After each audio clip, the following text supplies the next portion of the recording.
you can't handle the heat. Booyaka, welcome back to another episode of If You Can't Handle the Heat. It's your boy G Swizz, joined by Jokesy. Jokesy, how we doing, brother? How we doing? Thank you, Taylor, for coming on. Micah, hopefully will hop on. But before we get to that, we just want to give a quick shout out. We just released our new beanies and our new super premium athletic socks. If you want to rep the brand, if you want to be part of the boys here, link in the bio. They just dropped. It was on Friday. If it was past Friday and you're watching this, thank you. Not just any socks. Not just any socks. The athletic socks of the century. If you want to look like an absolute pineapple on your head like this, and my boy Joe over there, many different styles you can wear it. But if you want to support the boys, link in the bio. But not just the solo dolos today. We got another dolo on today. We got a fellow podcast host himself, a USA national team middle, currently playing professional in Poland, a man of both style and suave, the Taylor Averill. Taylor, thanks so much for hopping on the pod, man. Dude, thank you guys for having me, dude. First of all, I'd like to say I love the new gear, dude. Thank you. I love the new gear. I think we should spend longer amount of time talking about it, to be quite honest with you. I think they're fucking awesome. I think they're so sweet. I want to know how much hair can you fit in that beanie, dude? Because honestly, when I look at it on your head, I just like to picture that you have like a massive set of dreads back there, but you don't, but it fits. Is it dread friendly, I guess? Yeah, dread friendly, Rastafarian friendly. With that being said, let's go into our beanies just a little bit more. The beanies, I'm just kidding. No, I'm just messing. We got to get you. Hey, you know what I love about the beanies and socks? They're going to be on you in your next podcast, episode. That's what I love most about them, personally. Dude, honestly, I'd be happy to wear them. And quite honestly, I'd rather buy them, dude, to be honest with you. I'd rather support the boys. All right, we'll send you the link. And then I know I was just saying that, dude. I expect some free delivery here in the next week or so. Yeah, I got you. Well, while we're on live air, hey, let's get into it here. I've been obviously, I love your Instagram stories. I love the content you put out. You've recently just kind of released a reel in the last couple of days or week here, saying how you got back into your workout routines and posting those a little more. Tell me about why you decided to show the world your such chiseled, amazing physique and how you got there. Yeah, well, first of all, I'd like to say if you do follow me and you watch those reels, I'm very covered up, dude, and I'll tell you why. I'm very pale. My body, I'm getting to the kind of 30-year-old body where it's like, okay, he's probably athletic, but how much longer can it last? That's probably how I describe my body right now. Where, we're trying to keep it chiseled for sure. And dude, honestly, I just missed it.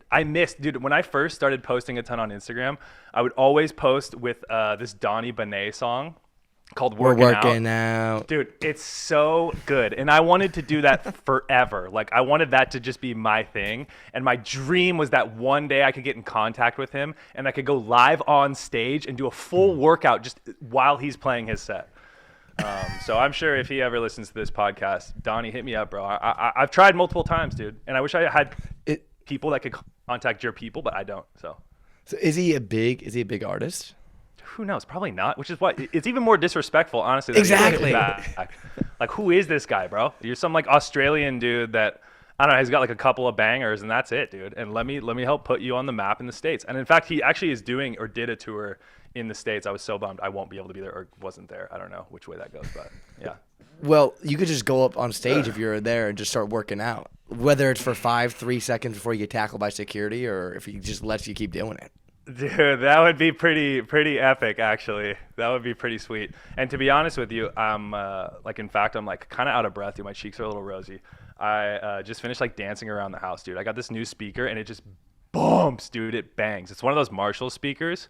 I never those are sweet. I never buy speakers, especially when you're overseas. It's I don't know. I don't want to carry around this big log of a speaker. But I finally said, fuck it, I'm buying one. And I bought one. And it's the greatest purchase I've made in so long, dude. If I'm tired at all, I finished working with one of these kids I work with, and there was 20 minutes in between, and I was like, dude, I need energy. And when you're alone, you have to figure out tools to give you energy or calm you down either way, And I was just I need to bump, dude. I'm about to go hang out with the boys, dude. I need some of that energy, that pregame energy.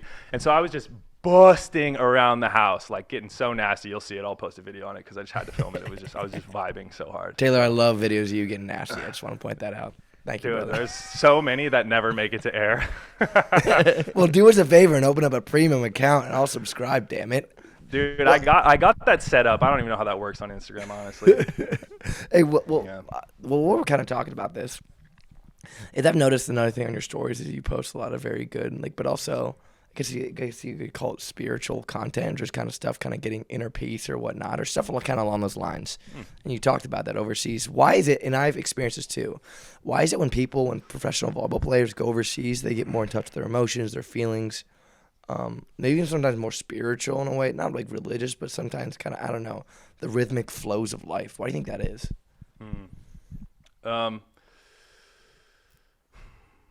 I'd love to interview someone who's like been to jail and know what it's like being in jail. And I don't say that because this feels like jail by any means, but I mean, there's something really unique about spending an extended amount of time by yourself, and to be quite honest, it's something that I talk a lot about it now because it wasn't on my mind. It's not something I thought about like when I was just playing professionally. I was so hyped to play professionally and like, oh my God, I'm in Europe. I'm in these fun countries. Every day I was just exploring and doing stuff. And, you do that long enough and it's just like, all right. And I'm someone who's just very curious, and I'm like, all right, what's next? Like what else is there? And when I start to think about, even my life outside of volleyball and what else I could be doing, what else do I want to do? How else can I have an impact? You spend a lot of time thinking, And so I think for myself, I'm someone who has like a real tendency to overthink. And what it made me realize is the power in community. And like, I think it's so special and unique that like, for example, do you guys live together? Yep. We do. I mean, dude, that's got to be such a nightmare, Joe. But otherwise, I'm sure that's like that's such a cool thing to do because like, it's so what I realized, man. And I'm someone who like, what's like a good like, I'm forgetting it. Oh, you guys know a guy named Hunter S. Thompson? He started like Gonzo journalism, which is basically just like full immersion journalism. And he was really famous for like doing tons of drugs and doing these like crazy reports and just like a wild guy. Anyways, my point with that is like, I, for some reason, always fantasized like the guy in a movie who's just like quiet and like so to himself and alone, which is ironic because that's not my personality really at all. But I always like in some strange way just like loved that idea because I'm very introspective. I spend a lot of time thinking and over the past couple of years, I realized like it's such a beautiful thing to be thinking that deeply. It allows me to be so creative and to think about things that the average person probably doesn't even like bat an eye to. And then I also realized it's also super dangerous. It's also my kryptonite is just overthinking one aspect of my life or getting anxiety about the future. And it really taught me these last couple of years, like, man, the people, for me, it's like, and I've talked about this on past podcasts before too, but like, I think as I've gotten older, understanding how powerful community is, I've realized for me, like every year you go on a new team and you get a new set of players, right? But like in my experience, maybe there's one guy who I'm like, oh, you would be a friend for the rest of my life, maybe, Right. And so in my experiences playing, 8 years, it's like I've had probably 3 people in my life who are like forever. I'll talk to them forever until I die. And it makes me realize like I have to hold on to those people. They mean so much to me. I respect their opinion. We see life in a similar way and like it doesn't always happen for me. And I guess the point I'm trying to make is like, dude, community is such a powerful thing. And that's why like when I see what you guys are doing without a system, it's why actually I just opened up the Middle Blocker Academy today. To build community, dude, because I think it's so important. And like, okay, the teachings and stuff in the academy are like its own thing. I'm so hyped. I talk about everything you need to know from like where to stand in rotations to like how to do the Golden Eagle, like everything, dude. Like I break down everything in like a way that represents me, but I think more than that, what I'm excited about is like building that community for that kid who's like a middle and he doesn't get special attention and whatever. And like, I can talk with him once a month. We can meet up. He can ask questions. I can answer him. Like have people feel like someone else has your back. And I think that's so important. And I see it with you guys too. It's like, I'm mildly envious. Like how fun, dude, like to have people that you love, like on your team. Like you guys probably have such a blast during games. I'm sure it's such a different experience than what you've experienced in the past. Oh yeah. And it's not just us too. It's not just me. Well, Joe, you want to explain the dynamics of our team? No, yeah, our team. I think the perfect way to describe it, it's like a college team, very college-esque. More so outside. I think we have on the enough, outside. like, that's what it looks like too. Yeah, so tight. Yeah. But like we have enough professionalism within the team right now, or guys who've been overseas to understand the difference of like when you have to be a little bit more focused in on stuff, because that's the important part. Like it's so funny. I was talking to a lot of people recently about like why certain players get signed to bigger clubs and make more money and stuff, and it's just experience at the end of the day in like big moments and big situations, understanding how to deal with that. And something, you know, for us, I think we have a good balance. We're still a really young team, but for our league and everything, we have a good balance of youthfulness and like energy and experience. But still, I think we learn a lot about each other. But like you said, you hit it on point. I think like we play really well together. We just enjoy it, enjoy the heck out of it. And so that kind of ties into the direction where the podcast is going too, because we want to talk to you about middle blocking, specifically the offensive side of middle blocking, and you know, getting into now that your Middle Blockers Academy and everything. I'm sure you speak a lot about the topics that we had in mind on there. So definitely go check that out, people. Black Friday. I heard it's a Black Friday sale, so go check that out. We'll drop the link here down below. But I wanted to start off with you, Taylor, by really getting into, you know, like you've made I think it's safe to say a large progression over the past couple of years, especially, you know, coming back from the injury and everything. And I want to speak to you about, with the middle position, what are the biggest things that, let's start off with what you learned now coming out of college, and some things that you wish you had known now from playing overseas for this long. That's a great question. I mean, where do I start? Like, so much. Like, the middle that I was when I watched film of like, dude, I went straight from UH into Italy, which is maybe the best league in the world, and I actually finished the season as the third most points of any middle in the league. Jeez. And I look back and I watched the film, and I'm just like, oh my God, dude. Like, as a blocker, I just felt like a baby. Like a baby in terms of like now my understanding for decision making, for optimizing your body position, optimizing a few things that we do break down in the academy and the courses, but that are things that I think are like, I'm like, I can't believe no one told me this in college. I can't believe no one told me these like really basic things. Like, so the first thing I think about is like attacking. Like the biggest and most common problem we see all throughout all levels, this includes like pros as well, is slow with their feet or slow with their arm. Big guys who are slow to the ball. And I break down in there that, to me, from everything I've studied, early is on your way up. A+ is you're in the air. And it's the same with your arm. It's like, do you have your arm prepared on your way up to then either anticipate on the ball or let the ball maybe come over your head and turn it into one? Like those little things that weren't like so important to me or weren't things that any coach had ever just taught me or like really talked about. And it's so funny because I see even pros to this day, like now the way I think about the game, it's like it helps me so much. If I got a guy I'm playing against and I know that he's a tall guy or he's a guy who's slow on the ball, I'm not committing on you ever, unless you prove it to me, unless you prove you're just like destructive and I need to. It's like I don't even think about you because I know I'm going to optimize myself to read and touch you more often than not because you're not someone who's in the air, arm prepared, like ready to hit past me. And so I just think it's hilarious because I'm like, how do you make it to this level and you haven't learned, in my opinion, like I talked about this the other day. It's kind of like let's call it like I don't know, dude. I don't know what it's called. I think Tim Ferriss talked about it once. It's like the 20-80 rule or the 80-20 rule, one of those. The idea they talk about in language is like, how can you learn 20% of a foreign language to get you 80% of what you really want out of life, let's say? You know, so like how can you learn these like basic common phrases that'll get you to be able to go to a store and like maybe you don't know the name of that vacuum. I'm assuming you guys buy vacuums like every once in a while, you know, like the name of that vacuum or whatever you're trying to say, but you know how to say like, can I have or do you have or something, right? So you learn those 20% tools to get you 80% of the results. And to me, that's exactly when I think about attacking. That's being early with your feet and being early with or like having your arm prepared. Like those two things are the 20% of learning and attacking that gets you 80% of the results, like without a doubt. And who? Go ahead. Sorry, I didn't mean to cut you off. I was just saying, like, who besides yourself, obviously, who are some middles that you've like looked up to and watched a lot of film on that you think are really good examples of kind of what you're describing? Who's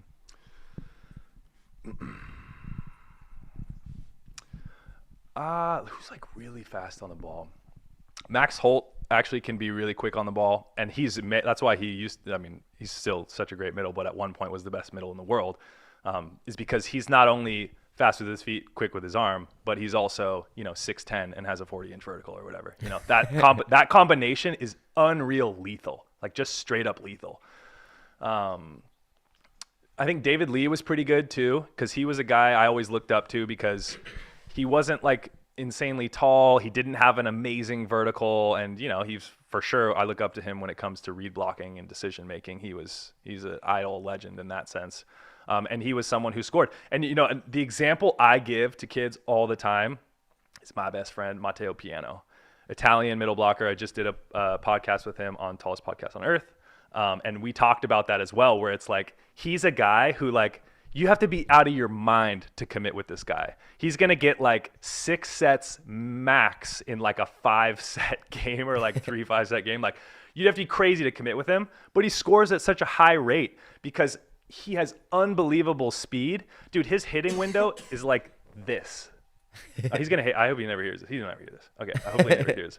But like, and I've told him too, it's like, he's not someone who's like turning the ball, banging balls, can hit deep, can bounce balls short. Like he's not that guy. He hits in the direction of his approach. So it's like, when you're read blocking, you're like, all right, I'm just going to line up or have a hand in the direction of his approach and try to touch the ball. But because he's so fast, it doesn't matter. And you're not going to commit on him because he doesn't get set a lot. It's like, that's dangerous. And you put that on top of the fact that he's one of the best middle blockers in the world. That's why he's one of the best middles in the world, No, that's great. And by the way, that podcast is awesome. People, go check that podcast out. Link in the bio. Yeah, no, I watched it. That was an awesome podcast. That was a really cool one. I don't want to make this about my podcast, by the way, but I appreciate you guys plugging it. I'm trying to do what you guys are doing too. Tell cool stories and have cool conversation that like we never had when I was a kid. Dude. I had no one to like listen to that I respected or that I thought was just like cool, So I really think that's cool. And it's crazy because like within the volleyball world, like you tell these insane stories like of the overseas life and your teammates and just situations that you find yourself in, either to other volleyball people or just people who have no idea, and they're just like, what the hell? And we're like, dude, this is great content and people would love to hear all this. So right back at you. Glad what you're doing. I have a quick question really quick. I know Joe's a few more questions on offense here, but a big thing with outside hitters right now, or how the game has evolved, is recycle off the block, right? A lot of the time. My question to you, especially as a middle, and I think I've seen you do this before, is like I think it's very clear a lot of time when outside hitters kind of come in slow and they're just looking for recycle off the block. Mm-hmm. How come sometimes the blockers is like, okay, before they're like, hey, if I see him coming in slow, I'm gonna drop my hand so we get like a roll shot over the net. How come blockers don't do that more often? Oh, sweet Gage. Sweet Gage, dude. Asking the real hard hitters, dude. Honestly, I could do like an entire podcast on this subject because I think it is absurdly insane how blind players are to just like feeling like they need to max jump. And I'll give you a couple of examples. The first one is know your hitter. Like, for example, I use this guy as the main example. Garrett Maltutia, national team outside hitter for a long time. He has made his entire career on not hitting the ball inside the court, on hitting the ball off of hands, being super like technical, and he's so good at it. Like, then why? Why just like blindly jump straight up and give him his favorite shot? I don't understand it at all. And here's the thing is like, if you drop your hands and he scores one time, everyone's mad. Everyone's so mad, But like, honestly, dude, I don't give a fuck. I'm fine. I'm figuring out the bounce. And your boy likes pushing the boundaries a little bit, Oh, yeah. But I'm finding my bounce because I catch myself being like, okay, maybe I didn't need to do it there. Maybe I'm doing it too much. But I'm figuring it out on my own, dude, because what I've noticed too, and I posted this in this was like before World Champs this last summer. I posted in one practice, TJ's going to hate this, but I did it to TJ 3 times in a row, and it worked 3 times in a row. And then one time I dropped it, and, TJ's just a baller, and he hits it like on the line in the corner, where it's like, if I would have had my hands there, would he have blasted off my hands and we wouldn't have got it? Maybe. Would I have blocked it? Probably not. Like, would I probably been used? Probably, And so I just think like, why are we not talking? Why is no one talking about this? You know, I feel like it's this undiscovered gem of just like, and Gage, you brought up a good point. Sometimes it's like blatantly obvious. Blatantly obvious to me a lot of the times is broken transition play. They don't get a good approach. The ball is on or off the net, and they have like almost like a no step lean back. It's like, what? So now when I see guys just blindly go up and they give this like easy roll shot and it hits off the block back to them, I'm pissed. I yell at guys. Just like, dude, have some like adaptability, like use your vision, like think a little bit, you know? And I'd be curious to know from you actually, Gage, like what's it like as a backcourt defender when someone drops their hands? Do you find it helpful? Are you mad? Are you like, dude, just I'm playing around you? Like, how do you feel about it? I kind of like, for me, creativity is kind of a big part of like how I like kind of letting players play. So I'm like, hey, if they tell me beforehand, hey, if I see this is what I'm gonna do. If I know, and I can anticipate that, I'm completely okay with that for sure. And I mean, unless it's like some just like, excuse my language, but like dork in the middle who has, or on the right side, on the outside, has no idea what he's doing. Wait, I'm gonna stop you right there. Why did you say excuse my language? Well, I don't know. There might be some people out there who find that term derogatory. Specifically because you were talking about middles? Yeah, maybe actually. No. My bad. No. Us in the Middle Blocker Academy, we embrace words like that, dude. And I don't want you to feel bad about saying What other that word. words That's do you why I guys brought it up, embrace? okay? What do you guys embrace? Like All of them, doofus, dude. dork? All of them. String bean, yeah, dork, whatever you want, baby. We embrace them all. We love it, dude. We love it. I mean, it's only a matter of time before your position doesn't even exist, you know? Oh, really? You believe That's that? obviously a joke. I don't even know why I went straight there. That's obviously a joke. I made this a big deal in the past. So do you hate So, liberos the most since we take you out half the time? Honestly, I love them so much, dude, because to be quite honest with you, volleyball would be so much less fun if I had to pass. I promise you, for everyone around me. Because it'd be so easy. You just bam, dime, Yeah, dime, dime, dime. That's It'd just be exactly too what I easy. mean. Exactly. 2 Bics, I get you. Oh, dude, I tried to run one last night. It didn't work out. I begged Josh to set me multiple times because they put me in position 6 now because they see daddy's potential in the pipe. Little Milos. 6 defense. Do you call yourself exactly. daddy? Milos. I mean, everyone's a daddy, dude. If you're not on the daddy train, it's time to get on it, baby. I like that. Yeah. So it just did not work out for you. What's that? We did the same thing with Pat Gassman. I think he got a kill one time. Yeah. Well, that was Milos. Yeah. That's the same thing with. Yeah, we did it in Taylor. Hawaii. I ran plenty Yeah. of pipes in Hawaii. Yeah. I remember that. But this is my dream. I mean, I gotta get me a pipe highlight while I'm playing pro, you know. So A pipe I'm light? waiting for it.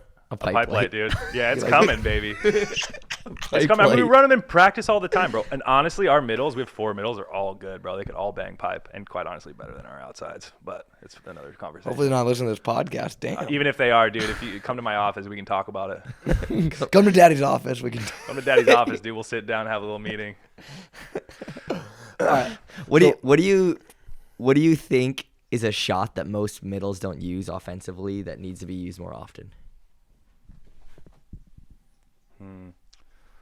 Or something. I don't want to give any secrets away. But Secrets, bro, please. What do I know, you know? And by the way, like I like post highlights all the time, dude. Like it doesn't matter. I'm be honest with you, it doesn't matter. And I say that to everyone who, like, in fact, I've talked to specifically a couple setters that I won't name that are like, were kind of tentative to talk to me because they like didn't want to give away their secret. I'm like, bro, who do you think you are? You think you're like, what sport do you think you play? Like, I know how you think. I know what you're thinking, and I'm getting better at understanding it, whether you tell me or not, you know? yeah, But exactly. But I actually think, you know, I think the best middle blocker in the world right now is Bienek, and he plays for Skra in Poland. And I don't know if you guys know who he is, but he's got an absolute detonation of a serve. He's It's huge. like 126 out of a hybrid. Dude, Crazy. he's wild, bro. He's so wild. His serve's insane, and he's really consistent. Blocking, he's a huge guy who jumps pretty good, and he's got good vision. He's been playing for a while. But offensively, he's a nightmare. And that guy hits deep 5-6 15 out of 20 times. And he scores 15 out of 20 times. Like, dude, we played him with the national team this summer twice. We played him in World Champs, and we knew where he was going to attack, and he still fucking scored. Like, he still scored. And I think learning to hit deep is actually a really interesting subject to talk about as a middle. And I'll be quite honest with you, I don't really even know how to teach it. And I'm actually very curious to know from him, like, why he feels the need to hit deep. Because, for example, like, I'm playing with Javier Weber as our coach here. I love the guy. And I'm learning a lot from him. And he talks about all the time, like, dude, hitting deep corners, it's a point every time. Every time. He says like that. Every time. It's a point every time. And what I tell him is like, I'm like, man, I'm telling you from the perspective of a middle, it's just not always a good option. Like, it's just not always an option. Like, sometimes you get like a low set, or based on where you're jumping or the route you're running, where you have to contact the ball at a point that doesn't really allow you to hit like a shot where you're under it and putting it into the corner. And so I think actually the ability to bounce balls is very necessary in the middle, personally. It's something I love doing too. So that works out well also. Does he disagree with that? I don't know no, he couldn't disagree with me. He will. I mean, even if he tried. I mean, dude, I think I have a good argument for it, but he also has a great argument for it. And what I guess I'm still, look, dude, I've been playing for a long time. I've built an academy. I'm doing things. I'm trying to give back. But I'm still learning, bro. I'm trying to experiment with like so we talked really quickly, just to change subjects real quick. We talked about dropping your hands on high ball situations. Dude, the other thing that I've experimented with a lot is jumping at 50% on high balls.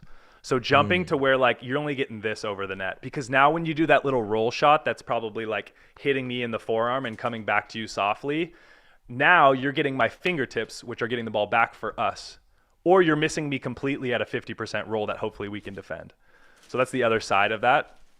What about hitters that can just like, sorry to cut you off, but what about hitters that can like just jump over you and just rip balls over you? You got to think differently, 100%. But dude, I know so many pin hitters, so many opposites specifically. We played I forgot his name, Ukrainian guy, lefty. I played against him a bunch in my career, actually. We played him last night. The guy bangs. I think he used to be a professional arm wrestler, no joke. But he's just like this meatball, dude. And he just bangs cross court blindly and scores at a really high rate, hits super hard. He hits this far from the tape, bro. And for those of you listening, like an inch above the tape. Like barely. And it's like, I think the hardest skill to learn in volleyball is when your eyes are helping you and when they're deceiving you. And as a middle, a lot of times your eyes are deceiving you, because it's the common thing to do is like, oh, the ball's over there, I'm going to reach over there, hits cross past you. It's the hardest. Being disciplined as a blocker is, other than reading, is the hardest skill, in my opinion, because you know that by seeing the best players in the world who still aren't always disciplined, Go ahead. No, I'm just saying, and the hard thing is sometimes you aren't disciplined, and then you make a nice block, and then it gives you more incentive later. Reconfirms your bad habit. Yeah. And I mean, dude, take risks. Like, I'm all about taking risks. I tell kids, like, reach into seams, get used a bunch to then realize like, oh, maybe I should try something different, But that's how I am in life too. It's like, you want to do that thing that's not good for you, do it. You'll get over it. Like, you'll hit a low, and then that's maybe what you need to change, So, and that's, part of what I'm trying to provide too, is like, I don't want to just tell you like, this is the way if you don't do it this way. A lot of it is like, man, there's so many different styles, but here's what we know. What we know is like Ben Patch was another great example. Love Ben Patch, closest friend. Guy hit really close to the tape. When he hit deep, he was literally unstoppable. But when you're up that high in the air, you see a lot of empty court right in front of you. You're trying to bounce balls, dude. And that's how little setters like Tonuti or my boy Joe are going to touch you, because you don't see him until the last second. You hit right into his hands. You get a nice soft block. You can replay, So I actually forgot what the original question was, but.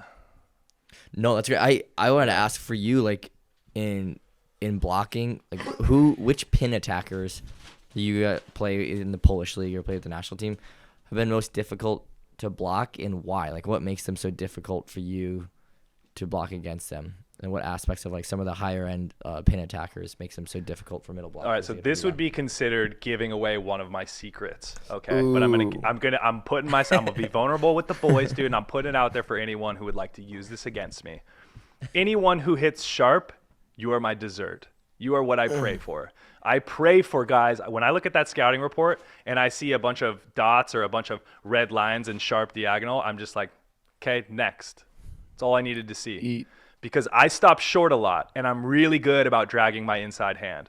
And in fact, as a blocker, it's like, I'm not a great commit blocker at all. I'm a much better read blocker on the middle, and I'm a much better read blocker in general. Like, I'm not good to be like, we need to stop this middle, get in his face and commit. Like, dude, you got the wrong guy, when it comes to being quick to the pins, I think that's where I've made a career blocking wise is I'm really fast. And what I don't do that a lot of middles do is perfect pass. They make a good read. Ball goes to the outside. They know they're not going to close the block, but they reach and the guy hits sharp because on a fast set, that's kind of your go-to swing, especially if the ball doesn't make it out to the pin, is to hit sharp. Well, I know that. And so I spent a lot of time trying to be in a lot of the drills that we discussed, like a lot of different things, the stuff we did with Milan, like a lot of that stuff really helped me to learn to be disciplined. And like we talked about earlier, not have my eyes deceive me and think, which 90% of middles do, which is, oh shit, I'm late. Oh, there's the ball. It's so far away from me. I'm going to reach and try to fill the seam or touch the ball and the guy hits by you. Like how often do you see middles doing that? All the time. And, that's my biggest secret, dude. That's what I love the most. And so players who hit that sharp ball, it's just like, I don't know how wild or naughty we can get on this part. Oh, we can get real naughty. But I'll tell you what, dude, like players who hit sharp, it's just like, you know. Can you talk it out for our audio listeners as well one more time? Daddy's getting hard, dude. It's getting hard. Okay. That's just the truth, dude. I mean, I'm telling you, like, guys. So, for example, I'll tell you, because I'll answer your original question, which is like, what guys do I not like going against? Any left-handed outsides are a nightmare. Anyone, like, for example, Kovacevic is the famous left-handed example. The guy throws the ball in the triangle like you would not believe. I've played against him so many times. Like, I've played against that guy like at least once a year, every year. Played against him in Italy for 3 years a couple times. We just played against him not too long ago. Beat them in their house, which was actually very sick. First time in the club's history. It was awesome. But stopping him it's just not happening, bro. Like, he is so good at throwing in that triangle. And so I've discussed with many different coaches, do you want us reaching in the triangle? Do you want us taking space? Do you want us not even trying to come off and play at 10 feet? Like, what's our strategy with this guy? Because if he throws it in the triangle, there's no one there. Libero's probably not there. Like, no one's there because it's 10-foot line, like, right in the center, dude. And he's made a living being really good at that and a lot of other things. But that's one of, like, his famous tricks, let's say. But dude, it's funny. We actually played last night against this team that's like kind of the Ukrainian team that got put into the Polish league this year. They have three outside hitters who are all left-handed and a left-handed opposite. Oh. Dude, they were my nightmare. I did not block their pins at all. I blocked their opposite. Why? Because he loved hitting sharp. I blocked him 3 times. It's like that's what I need. I need guys who want to hit sharp. What color jersey do they have? I call them the Smashing Pumpkins, dude. So use your imagination. I played against one of their lefties last year, Fierco. I remember. Oh, yeah? Team. Yeah. No, I'm just saying, because I remember watching, because we were watching in our first tournament ever, we were watching that team, and we were watching one of the teams that had played, I think maybe it was Berlin, and they played at, like, that team. So that's the only footage we had of them.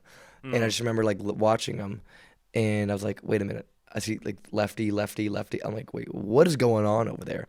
I was like, no way. They have all lefty front row. And, well, and I don't know how it's weathering for them. But is it more so the angle of their arm? Or, yeah. Like, coming from a lefty as well. Because Uroš also, he's a guy, like, he will destroy the tape cross court and just shred blockers under. He'll go under the block like which crazy. You wouldn't. I think vision-wise, you don't expect someone taking the ball on the outside, so it's like even farther to the left, right? Like balls, like let's say dying inside right-handed hitter, you're late. You still feel like your eyes want you to reach into where he's contacting the ball. Now move that ball 3 feet to someone's left shoulder. It's like even more of an urge to want to reach. And he, like you said, he burns guys inside the court, and that's why he's super. I mean, the guy's super dangerous. He can like no approach hit, 4-4 no problem. And then also throw balls, and then also like ping off the line, and also blast hands. And like he's also a guy where like he takes no approach. You want to drop your hands, but he'll actually hit it into the court. Like he's a lot to handle for sure.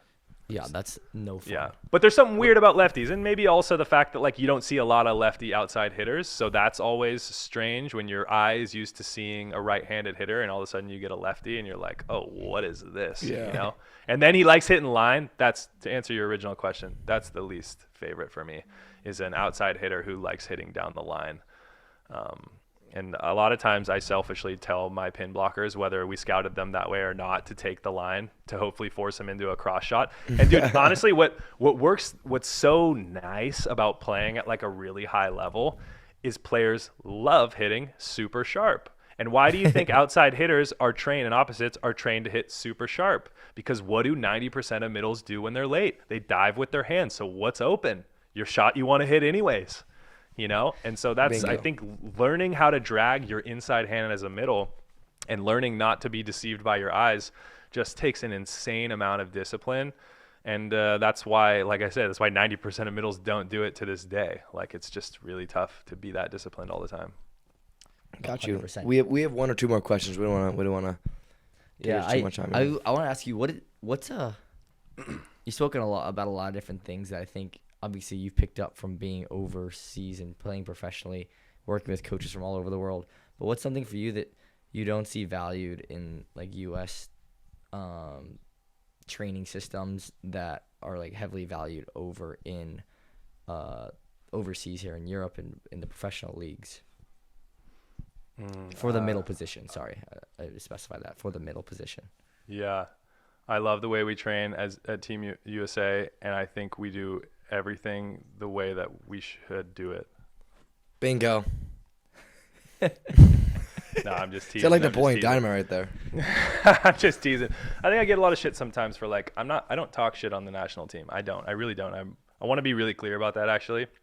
I think I'm just constantly, you know, what's really hard for me is I am a guy who likes novelty, and as two boys, alum, know what it was like training with Milan. It's like, I don't know how you still feel about your trainings, but like I am nowhere near what we used to do, you know? And for example, like some of the drills that national team seasoned pros look at, they're like a step close drill where you toss it to the left or right instead of pepper. Like, what do I need this for?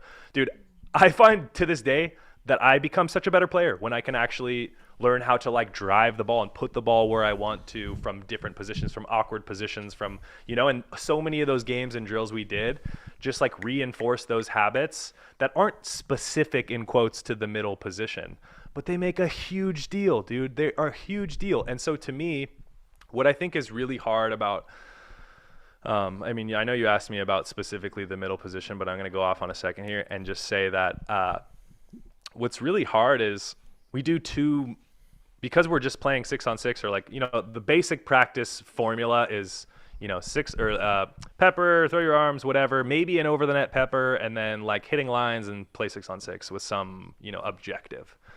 And it's all middle focused for the most part, you know, like pepper's you're not really it's not at this level now. It's like, it's not really challenging me and making my touch like that much better. It's like hitting refresh on a computer or something. It's just like, oh yeah, like, but it's not improving the website. It's not improving me in any way, you know? And so that's what I think I miss the most. And what people don't understand, I think, is that if you can become a volleyball player and start to think like a volleyball player, you do get better. And this is how I feel. I'd be curious how you guys feel. I think it bleeds into you at your specific position. Because what we see at the highest level is guys doing really weird things. You know, like Kovacevic is a great example, throwing stuff, doing like really weird things that you're like, you don't ever throw like that in pepper. You know, or like how are you able to step close to that ball with no approach and bang 4-4? Like what? You know, and it's like, don't you want that skill? And then you learn that skill, and maybe your position is a middle where it's like, how often are you passing the ball? But that one broken player, you finally get put in defense after you finally put the ball over the net, and they, you know, they're gonna give you some high ball. You got to pass a free ball. Like most of the middles don't pass it very well. It's pretty sad, you know. And I don't know. I think those things, they cross-pollinate in more ways than like that's a very obvious way. But I also think very specifically, and the main one being reading, vision. What are you seeing? What can you pick up different cues from when a guy's body is facing a certain way and his arm is a certain way? Like, what are you able to pick up on, you know? That's And why. that- You go, Joe. You don't know how much I've spoken to Gage about You don't.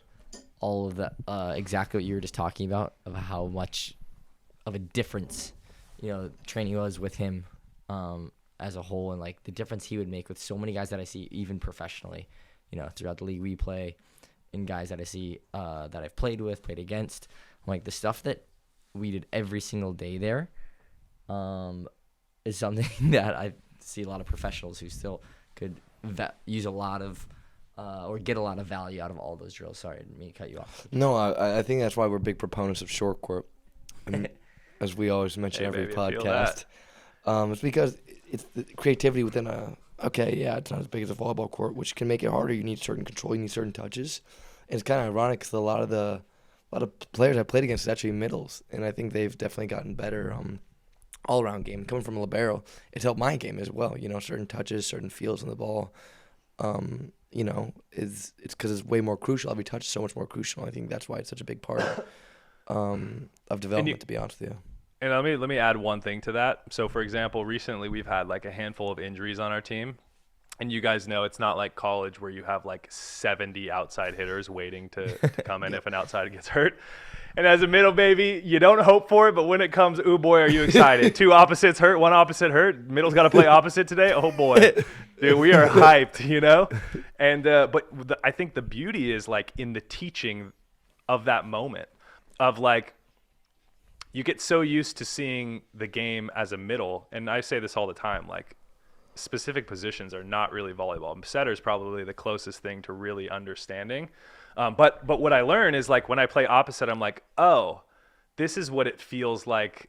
This is where I want to attack the ball when the ball dies inside, or where I want to do when I don't get this approach, or like you start to realize like, oh, this is the shot that makes the most sense in this situation. And as a middle, it's so good to know. It's such a good reminder of like, oh yeah, that's why I stop short when I see a dying high ball and an outside taking some massive approach into like 4, 5, 6 feet into the court. I know exactly where he's going with that ball. He's not going to get there with his feet, which means he's going to be attacking the ball in front of him, which means his only shot really for him to score is going to be sharp. But you don't really know that by just like me telling you that right now. You know it by experiencing it. And so if you're a player who doesn't get to experience, like, dude, I get the same. So, for example, we have an outside hitter who was hurt. So for our 6-on-6, sometimes daddy gets to receive, baby. And I'm like, oh, yeah. Dude, I tell my outsides all the time, like, yo, critique me, help me. Like, even I pepper with Robert Ndringa, who's a guy from the Netherlands. He's basically a libero in an outside jersey who's just nails passing. And I ask him all the time, dude, help me. I still want to learn. I want to learn to pass because it also gets me excited about volleyball, bro. Being in the middle, honestly, it's like it's not that exciting. Any position, you do it long enough, it's just like, I mean, Gage, dude, I see you when that water break hits or whatever. I've seen videos of you trying to like bounce balls. I know you probably get hyped up for that first ball you get in games where you get to bounce the ball, like Joe too, bro. Like, it's just like it makes volleyball exciting. And there's something to be said about getting excited as a professional to do what you love doing. And it's so easy for that feeling to fade a little bit and to get stuck in the like, this is just my position, this is my job. And I think it goes hand in hand. It's also important to do your role, to know your role and to do it the best that you can. But there's also something about just getting excited, bro. I want to get excited sometimes. I need that sometimes when you're in Poland and it's snowing and cloudy and cold. And I wake up, we train and come home, eat lunch, go back to training in the afternoon, and then it's dark by the time we're out. Like, dude, get me hyped up, Or otherwise I'm going to keep dancing in my living room with this new speaker. You know what I mean? Shout out. Well, as come from libero, my friend Chewy, who's a libero for Hawaii now, he used to be a setter, and he'll be back as setter in his 5th year. You heard it here first. We're 6th year, I guess. Wow. 6th year. But as for right now, he's a libero, and he's a very serious guy. Off the court, we joke around a lot, but on the court, he's a very serious, stern kind of guy. And he's played setter, so, he got a lot of action. And then he's like, Gate, and he always be yelling at me at practice, like, why are you acting like an idiot or goofball and left back? Fast forward to now when he's libero, they like 14 of it text me. He's like, Gage, now I know exactly why you acted the way you acted. I was like, bro, you need to keep yourself entertained back there. That is the most important thing. And sometimes it is at the what's it called? It's at the expense of your family, some balls dropping. So, which is not great, and I deserve to get yelled at if that happens. But there's something I've learned. All right, dude. Wait, really quickly, as a libero, I could imagine, and I don't want to drop names out of disrespect, but I know a libero. Names. No, I don't want to. I know a libero who's recently been pulled from playing defense. It looks like, and so he just goes in there to receive. That's got to be the most boring job on the planet, bro. Bro, we Especially if you're not having your day receiving. It's like Yeah, it's over, dude. Dude, we have this drill. you literally just one job, and if you're not good at it that day, then you just look like a failure. But it's like everybody else has a way to make up for them Or not being feel good like at a it. failure. That's the worst Yeah. part, Yeah. dude. Like, Oh, you not yeah. only got pulled for defense, which has to just murder your confidence, then you 100%. go into a game and you're not receiving well, dude. I don't know. Dude, It's Xanax. my only job. We do. So I'm the only libero on my team, and we do. There's Did sometimes you where contract I that do- in, by the way? No, I didn't. I Deal. contracted in that I would be the third outside though. If my Nice. ranches were to go. I'm just kidding. No, I didn't. No, but what happened was I'll literally do. We have this drill. I probably in about an hour and a half, 2 hour span. I do serve receive straight for that entire hour and a half, maybe more, and I pass around like 400 or 500 balls, like that. And it's just like there's something that just gets repetitive. I'm just like, by the time we start scrimmaging, my arms are just red and bloody. I'm just like, and my mind just like from like the amount of I'm the only serve receiver and like for like I'd say like 70 of those minutes, and you're just like, oh my god, like my mind is like I can't. It's so hard to like focus up. There's no change up, So What do you I've do? noticed. Shank a lot more balls towards the end of practice, I guess. That's amazing, dude. But all right, here. This is our last question for you here. So should a lot more middles float serve? And let me explain this. I think that, like you said, from a young age, and you can defend this, a lot of players get put in middle if they're unathletic, kind of the goofy, tall kid. But I think that a lot of people, in order to be successful, need to be middle. Because what middle allows certain players to do is not allow them to think. Quick one ball, bam, quick ball, quick ball, quick ball. They struggle with timing. They struggle with maybe some, what's the word I'm looking for? They struggle with like getting, what's the word? It's an easy word. Getting attention Coordination. from women. Yeah, Oh. yeah, exactly. Women, talking to females, all the above. But no, so that's what I'm trying to say is like they need that quick ball because less time for them to think, less time. They don't have to time as much, right? Okay, they're trying to do a spin serve back there. It's horrendous. So I'm saying, so my question is, so more players, because that when they have that high toss and the spin serve, they end up missing so much. Whereas I'm like, why don't you just go back there and float more often? And do you think that there are some players that need to play middle, and why you kind of realize they get called doofuses in the middle, coming from libero? All right, I'm gonna ask you to rephrase your question in like less than 10 words. Okay. Should more middles play float serve? Should more middles play float serve? Good question. Should more? Sound like me Okay. Milan talking. I sound That's Milan so talking. dyslexic right now. I'm so sorry. No, it's fine, baby. It's But- late, and just to be honest with you guys, I got plenty of time, so there's no rush here. All right, I'm gonna be honest with you here. Should middles float serve more often? Here's what I have to say to that. Middles already float serve very often. Most middles I know are float servers. Most of them.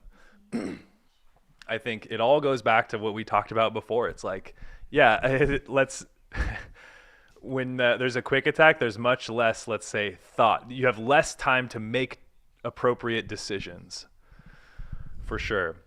Well, when you can do drills that we don't need to dive deeper into that. I'm sure you guys have talked about it plenty on your podcast that allow you to contact really high balls and have to learn that process. It helps you jump serve. It helps you understand you've contacted the ball, waiting, taking a 4-step approach inside to the left, outside, behind you maybe, like learning. That's why I think another fundamental for attacking, and I also use it for blocking as well, is your ability to step close.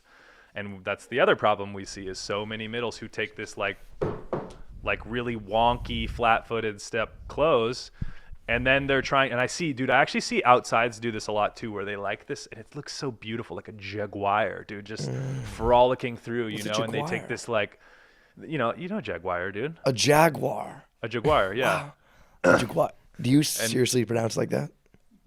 jaguar. A jaguar. How else would you pronounce it? A jaguar. All right, we'll call it a jaguar.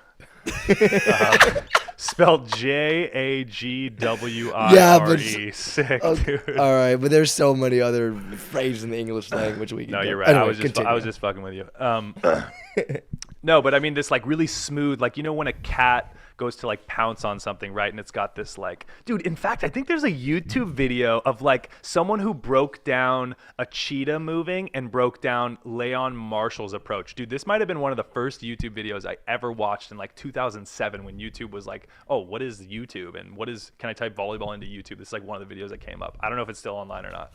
Anyways, but it's like this like really smooth kind of approach. And we see so many outsides who have this like smooth kind of like bop, bop kind of finishing step close. It looks good, but then they have to make the adjustment in the air with their arm rather than putting themselves and they're more of like at whim of whatever set they were getting rather than taking that extra time to wait and be super quick and explosive with their step close to put themselves in a better position to handle whatever set they got. Right. And that has nothing to do with float serving as middles, I realize now, and I don't even remember what the point of that was. You answered it more beautifully than I could ever imagine. Well, let me say one more thing. I think hybrid is on its way up, baby. The hybrid serve is making a come up. You see it. We talked about it earlier with Bieniek. I actually just started doing that. I stole from Mitch Stahl, to be honest with you. Who went to the Olympics over me, and I was like, I like that serve. Because look, I'm someone who I jump served my whole career. I jump served at Hawaii. I jump served professionally, and I'm like 65 mile an hour. That's my bomb. That's not a bomb, dude. TJ's hitting like 70, 75, like 70 pretty consistently. Let's say, like the guys who are jump serving at this level are detonating balls. And I wasn't a dangerous jump server. I had good control. I'd go short a bunch. I had good variation, but like I wasn't someone who was like point scoring jump serve guy. And I missed a handful. And as a float server, that's just boring, dude. I'm bored. I'm over it. Don't want to float serve, dude. That was my honest like look, for me as someone who's undersized, it's like I need flashy components. Because I'm not someone like I described earlier, Matteo Piano. I talked about this in my podcast with him being like, you and I are so different, bro. He doesn't jump well. He attacks. His hitting window is like so small. He'll always have a contract on a high level team. Well, he's also an amazing blocker, but he float serves, like his float serve is hilarious. People meme it all the time. It's like the Empire State Building. He's like got this super goofy, that's why I love him, dude. He's just a man. But he's got this like super goofy approach and just like really good float serve. And granted, float serve is really dangerous and it's such a tool worth having.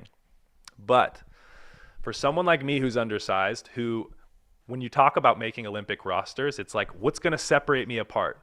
Because I'm the guy that has to go like, look at my stats. Hey, everyone, like, look at the stats. Look what I do overseas. Because I haven't had a ton of, like, good luck. I've had players who played over me that I was just like, what? Like, what has he done overseas? What teams has he played on? How has he been successful? Like, compare our stats. That has to be me. And I hate that. I'll say it openly. I don't like that I feel like I have to be that way. But I got to fight for me sometimes, you know? And quite honestly, I don't feel like the problem with not having a pro league in the States is I think our national team and USA Volleyball in general is very distant from what goes on overseas. And what goes on overseas is 8 months of the year. That's a lot of data to be like, how did this player, how good is he? What can he do? You know? And instead it's just like every year on the national team, it feels like, oh, Taylor, hey, nice to meet you. Or hey, nice to meet you. Or hey, nice to meet you. All right, let's see what you guys can do in this 2 weeks to prove what kind of player you are. And I'm always the kind of guy that's like, and I've had some injuries, I've had some bad luck for sure. But I've always been like, what the fuck, dude? Like, I was just MVP of the French league, and like we won the championship there. I had an insane season. I mean, granted, I was getting set like 15, 20 balls a game. I couldn't have been more grateful. But you know, I played incredible, and I think it's okay to say that. I think I'm a humble guy, but I think it's okay to appreciate when you play well. And like, I played really well. That has got to talk. I mean, no, I want to keep it real, you know. And like, that's my thing is sometimes I'm like, but then I go in the national team gym. I'm the smallest middle. I don't have the best vertical. And you see a guy like Jeff Jendrick, you see a guy like Max Holt, you see a Mitch Stahl's serve. I mean, dear God, that thing was a nightmare. He missed a bunch, but he scored a lot too, you know? And finally I was like, let's learn from these guys. So I adopted Mitch's serve and was like, let's give it a go. Now it's my go-to serve, and thank God I learned it. And I've actually progressed on it more now where I can have that same toss and hit like a super soft float, like cutting it. And the nice part about the hybrid is, to your point, most jump serves, it's like there's so much timing involved that we just don't have on lockdown as middles. But the hybrid, it's like you're kind of moving as you're tossing. The height of the toss is not usually, it's probably a third less than a jump serve, like a traditional jump serve. So it's a little easier to control. And now I'm like, damn, I wish someone would have taught this to me when I was younger, because I think this is a really dangerous serve. And like BNX hybrid is it's even less of a toss. It's like almost like a float serve, traditional float serve kind of hybrid. It's somewhere in between there. But the hybrid stuff is great. And also, I'm not a guy who has like traditional good spin. I don't have a good spin on the ball. I'm a waffle guy, you know? I'm a waffle, deadly, though. I'm a waffle maker, baby. You know, and yeah, they are deadly. Dan McDonald's another guy who, like, dude, when he used to jump serve, like, he's got a waffle of an arm. And so, yeah, as a receiver, it's a nightmare to pass those balls without true spin on them. Like, it's super tough. But, you know, starting to figure out, like, okay, what are the components that could make me special and unique? So it's like, all right, I'm not a guy who has true top spin, and I'm jump serving. Those are probably not the best combinations. You know, so it's like, okay, I don't have a detonating jump serve. My float serve's good, and I, in fact, got on the national team to float serve and did, and ended up traveling because we needed a consistent float serve, and it was good. And I learned a lot. Like, okay, have it in the bag. You need to have those tools in the bag. But I was like, I want to continue to separate myself from the rest of the pack. And so I made a career on being fast and stopping short, being super quick on the ball. And like eventually, you know, having range and stuff comes with that, being super quick on the ball, and then finding a serve that was deadly and taking the time outside of games to work on it. I had to take the time outside the national team to work on a serve that I wasn't allowed to do with the national team, you know? And then luckily one day I came back, worked with Javier, came back and was like, hey, I'm not a float serve guy anymore. This is what I do. And was lucky enough to prove it. And in the World Championships, they put me in to serve that ball. And so it's just like, and I learned all that in a year. You know, so it's like, don't be afraid to expand what you know and try new things, but understand there's a time and a place, right? That's the biggest problem is you got a guy, a middle who wants to learn how to jump serve, and now he's trying it in games, and he's so clearly not confident in games. It's like, bro, time to float serve that ball. So if you got to stand there with 2 feet and float serve it, do it, because this is what the team needs, you know? So if you want to work on something that you're not super confident in, find the time to do that, because it's so valuable, and you never know. I traveled to, you know, world champs because I was a serving sub, bro. I feel like I should have played, you know, whatever. That doesn't matter though. It's like, that was my role on the team. I was like, all right, let's do it. Let's hone in on this serve. Let's get good at it. And that's, you know, I still miss a handful, but that's the goal now, you know, keep working on those things that are fun and can maybe separate me from the guy next to me, you know? For any, Absolutely. And I think when people watch you, and whether it's your social media or like you as a player too, I don't know if people spend enough time watching you, because like you said, you were the MVP last year in the French league. Micah and I were talking about the other day just how ridiculous you were. Because it was the same thing at Hawaii, and I have to ask you that too. There's a lot of times you have double commits up in front of you, especially with the front row setter. What is your mindset when you go like in that situation where you know you're gonna have two guys pop on you and the setter still's, you know, comfortable setting you the ball? Like what is your mindset with dealing with that? Because I think a lot of middles, especially like the higher levels you go, the outsides are really good at pinching and still getting out to the opposite. 100%. Like and it's really annoying, obviously, for setters and for middles. But someone like you, who you know it's coming, you still are scoring at such a high clip. Like, how do you approach those situations? Okay, I'm gonna say one thing quickly. First of all, if I end up swearing too much, please let me know. My mother made me aware that I swear too much maybe on my podcast, and I don't want to be like, I'm just trying to be myself, you know? So let me put that out there. I don't know if this is like not a swearing podcast. If it's not, I'm going to try to keep it more under control. The second thing I'd like to say is I like to think that I'm a really humble guy, and I've said that already in this podcast, but it's so hard when people ask you questions, and I want to just be honest and confident about them and not sound like an asshole. So I'm just using that as a disclaimer. Okay, guys? I think I'm a nice, humble guy. And I like keeping it real, dude. And I like keeping it real. And so here, to answer your question, here's what I think. And in fact, I'm getting back to it. And it's the attitude of fuck you. And it's an attitude that I don't like about myself. And I learned that since I was a kid, dude. When I was a kid, I was super competitive. And I'll never forget, I tell this story a ton. I'll never forget playing ping pong against my mom. And I used to murder her. I was murdering her. She came from a tennis family. It didn't matter to your boy, dude. It's ping pong, baby. This ain't tennis, you know? And one time she beat me, and the time she beat me, I instantly threw I was entering middle school. I was probably 12 years old, and I threw my paddle at her. And she didn't even tell me. I just went straight to my room. I was like, I shouldn't have done that. But I threw my paddle straight at her. And in fact, that's actually when I quit playing sports, because I hated what competitive nature brought out of me. And in fact, so I had my rebellion phase. I don't know if you guys had that as brothers, but Like for me, I stopped playing organized sports in 6th grade. So all through middle school, basically, skateboarding. I was like, I'm gonna be a pro skater. So I skated every day, hung out with skaters. Like that's all I wanted to do was skate, and got good and like loved it and just loved it. And then, you know, grew eventually and then found volleyball and was like, oh, let's try this again. But I always noticed I had that competitive nature in me that, like, if you know me outside the court, I think I'm just like a super easygoing, just like silly goose time kind of guy. But what I realized is like that unfortunately that side of me cannot come out for me to succeed when I'm playing overseas. And it's something that I actually struggle a lot with because I hate that version of me, dude. I don't like it. But damn, does it work. And in fact, we used it last night. We won in 5 to a team that we don't have all of our players right now. We won in 5 to a team we should have beaten 4. I had this moment come over me where it's like, dude, it's so easy to be down on yourself. I don't know how you guys get overseas. Like, luckily you have each other, but if you're not playing well and maybe you're injured or something, damn, it's so easy. I get messages all the time, bro, from like no-name pro players who are like, dude, your podcast like helped me because I was depressed or whatever. I'm just like, really? Like, it's not just me. There's other people who like can get that way when they're injured. How do you deal with an injury? I'm like just sitting around and I hate it and I want to go home and like, it's just such a reminder. And maybe that's why I come off this way sometimes of like, dude, be your number one fan, man. Like you got to find a way to do that because there are hundreds of guys. There are hundreds of setters who are just as good as Joe. There's hundreds of middles who are just as good as me, you know? And it's just so easy to be like, you're replaceable. You're fucking replaceable, right. You know? And so I think I felt this, the first time I really felt this was when I went, played in Chaumont for the first time. I played in Italy for 3 years.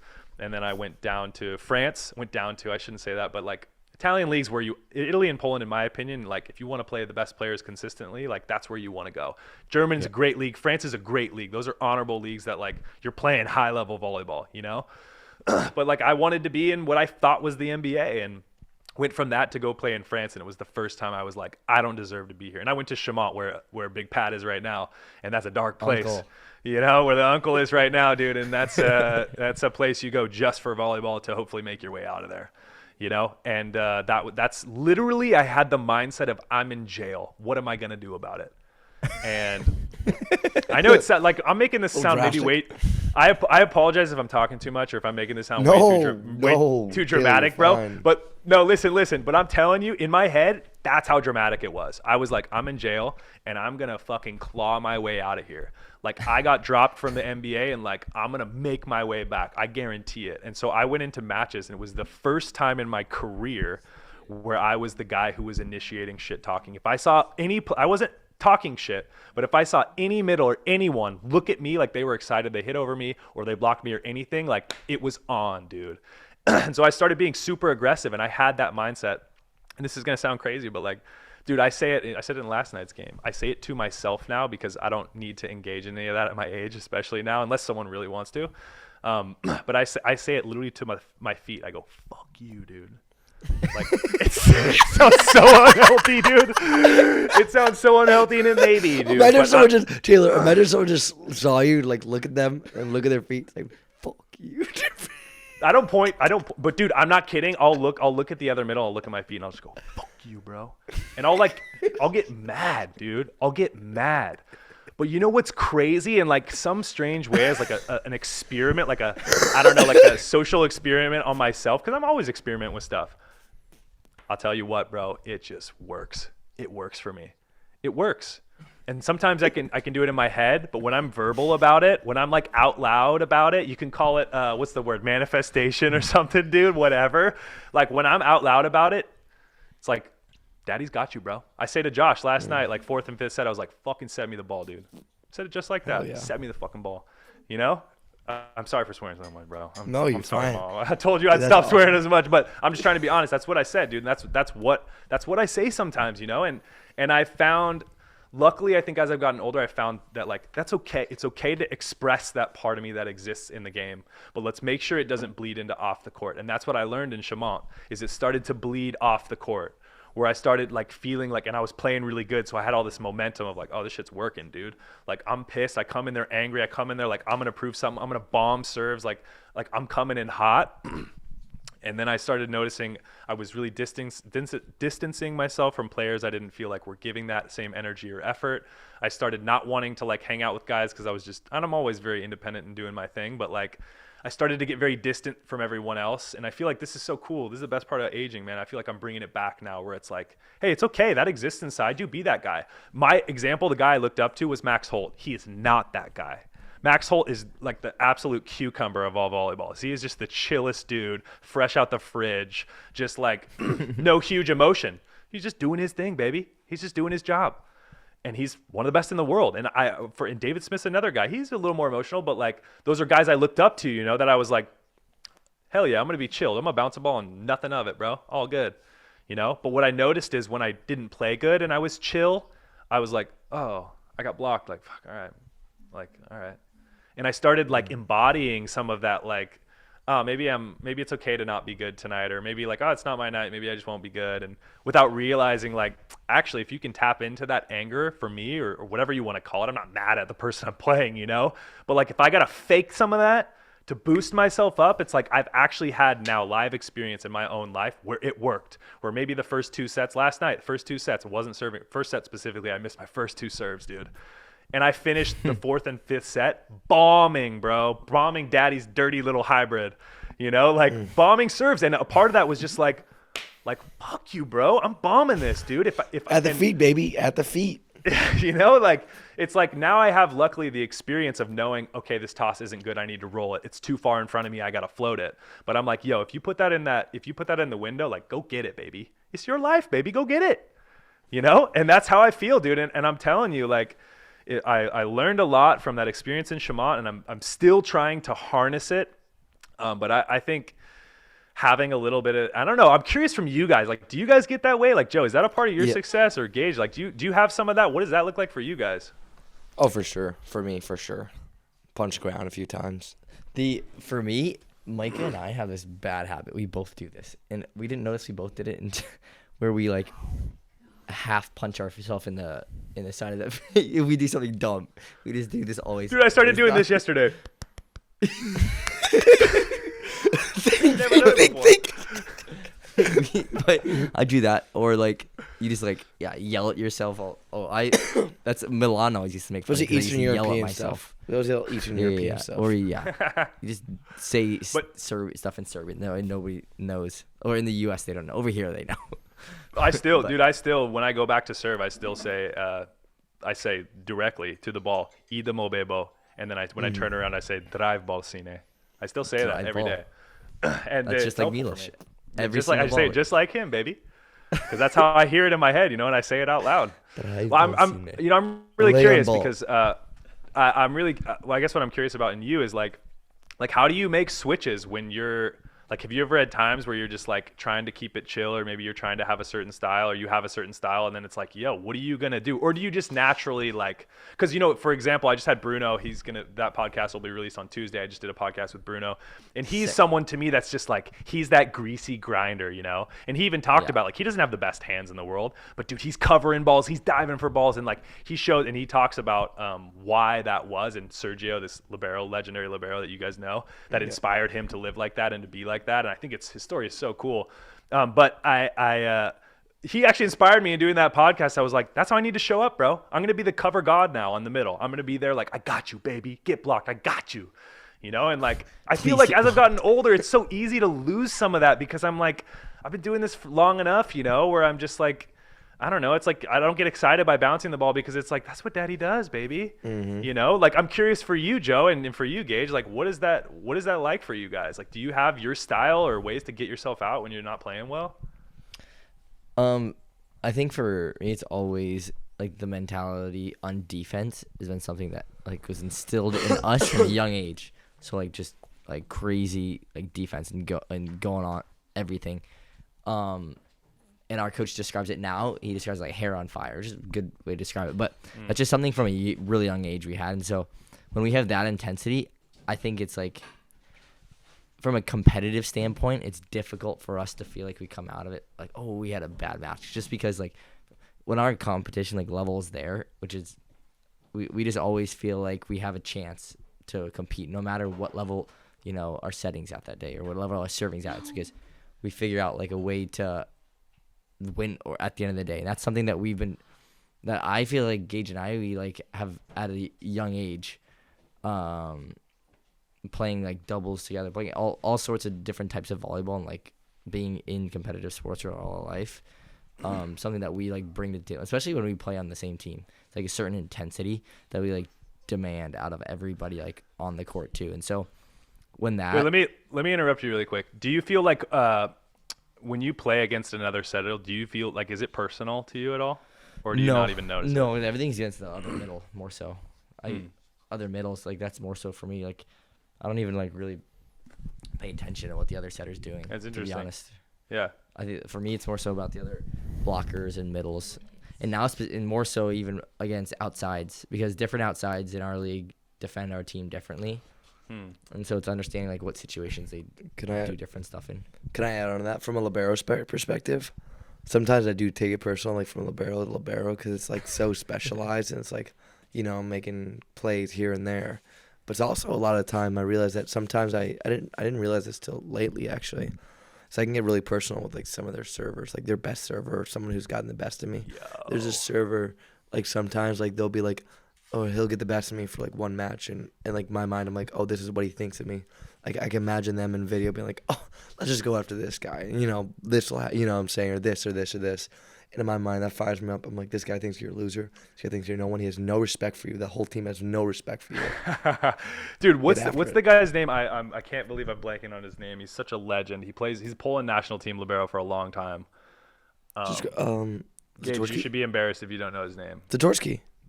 Maybe. Yeah, he's a starting libero, yeah. In Warsaw right now. Yep. Wait, no. He's not in Warsaw. Okay, no, that's the guy. You're talking about a different guy. You're talking about the third string now. I forget his name, but he's third string for Polish national team. Are you sure? The guy that's just Skrebsky, however you pronounce that, is the second string. And that guy's a third string. Last year he wasn't. Last year he was. Well, he's been with the national team forever, bro, as a libero. Yeah. Anyways, that guy we just played Warsaw. He's the guy that like you serve, it's out of bounds. He doesn't even look behind him. He looks straight at you. He goes. He was doing some weird shit to me, and we have like a decent relationship, so it's like it's funny, you know. But he's like always, bro, like always. In fact, one time in the friendly game before the season started, one of my favorite tips you talked about earlier, things that aren't utilized a lot, is because you do get so much help from that pin blocker, is seeing him jump with you and tipping the ball short in 4 as a middle. And especially if the middle has just served the ball, it's like a guaranteed kill. Yeah, we hate on middles too, baby. You know, we love them and we hate them. No, but he as a libero, he saw it coming and he did it, and I tipped it super short, and he dug it and like stared at me as he was like sliding and digging the ball, and instantly was staring at me. Like, bro, I love it. I love when liberos take it personal, because your position is so specific, you know? Yeah. I think that's really cool. You have to. To add on that, I know Gage got some closing stuff, but what you were just speaking about with the middles, it was just a funny note. Milan, every single time I was front row and a middle was serving, every single time in a match, he'd go, Choxy! He'd like dump the ball. Every time a middle served, he'd yell it every time I was front row and a middle was serving. It works. Middles are hands down the worst defenders on the planet, dude. Hey, way to be real about yourself. And with that being said, to any viewers or listeners out there, if anything that Taylor said on this podcast is the right way to go about volleyball. You know, he's been playing for a long time, been through the ups, been to the downs, been in the middle, right? And look at it, like you said, looping back around as you're aging, baby. I love that. Taylor, I just want to say thank you so much for hopping on the podcast. I want to plug you really quick. Tallest podcast on earth, link below, and Middles Academy, link below. Dropping today. Yeah, can I plug myself really quick? Do you guys mind? I don't mean to, but I just released it today, so I'm super excited about it. Okay, first of all, tallest podcast on earth. Come check it out. It's not as cool as Out of System podcast, but I'm trying to do something that's like half as like dope as what you guys are doing. I just want to actually plug you really quick and say I love that you started this. You guys are also an inspiration for me, and just like continuing to remind myself how cool it is to like start community and build stuff and have merch and like get people stoked on volleyball. That's what it's all about. So I love that you guys, to me, are an inspiration for doing that. So tallest podcast on earth, check it out if you want. Otherwise, middleblockeracademy.com. I just finally finished it. And look, the reason I feel so excited to plug it is, man, it's like when I created this course, it's like no one's paying me to do this. You know, it does cost money. The first month, Black Friday sale, $25 for your first month, baby. Woo! Good man, baby. But like, dude, no one paid me to put all the time and thought into like breaking down everything from like literally where to stand in certain rotations. And it's crazy that I was like, why would I make a video on this? And I started working with kids one-on-one, and I was like, these kids are standing at the net. Why is their coach telling them to stand at the net? And then they have to waste so much energy trying to make it to the middle of the court and then being late. I was just like mind boggled. I was like, no, you need to stand at the 10-foot line. You need to speak to your receivers behind you. Make sure they can see the ball. And if they serve short, that's you, baby. If you shank it your first 30 times, I don't care. We need you taking that ball because that's your responsibility. Own it, you know? And so I went from like breaking literally everything down, and I'm constantly adding new videos. I'm like so hyped, dude, because I, as a middle, had no one to look up to when I was a kid in terms of like being a middle. And I was lucky enough to actually have a mentor who believed in me, who paid for my first club season at Beta Bay Volleyball, my first year ever playing. We couldn't afford it. I had a coach who paid out of pocket for me because he believed in me, and I'll never forget him. His name's Ryan Georges. I'll never forget you, bro.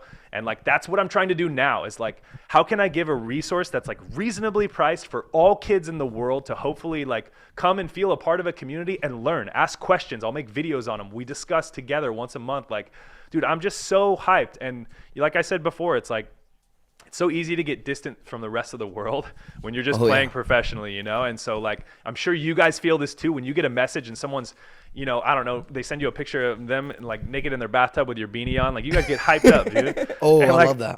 I think it's so cool. It gets me going too, dude. And that's what I'm trying to also be a part of. I'm trying to be a part of the noise. I'm trying to be a part of the fun. And yeah, so go check it out. If you're a middle, if you're a coach who wants to learn about it, contact me. I'm also going to close the doors too, because I'm going to like close the doors, reopen it in the future, because I do want to keep it tight. I want to keep it like really personalized, and I want it to feel like a cool community for all those dull, dorky giraffes out there who, you know, want to understand what the mind of Joe is like, you know? And in fact, Joe, I'd love to have you on there so we can understand setters, dude. I think that stuff is super cool. Like us even discussing it. When I had Bruno on my podcast, I asked him like, hey, when setters look over, like, is that bullshit? Like, what's going on with that? Cause I got my opinion on it, you know, but I want to hear from you guys. Like, you know, like I think it's cool to be vulnerable like that, to share those secrets so we can continue to expand and grow the game for the future. I think that's just the coolest thing, man. So that's all. That's it, I guess. Sorry, I talked enough. Absolutely. And to wrap up what you just said, hop on the daddy train, listen to the tallest podcast on earth, and middlesacademy.com. We'll put all the link in the bio. And by next podcast, we're gonna have Taylor here and add some beanie, add some socks. And with that being said, if you can't handle the heat, goddamn kitchen. This has been another episode presented by Auto System.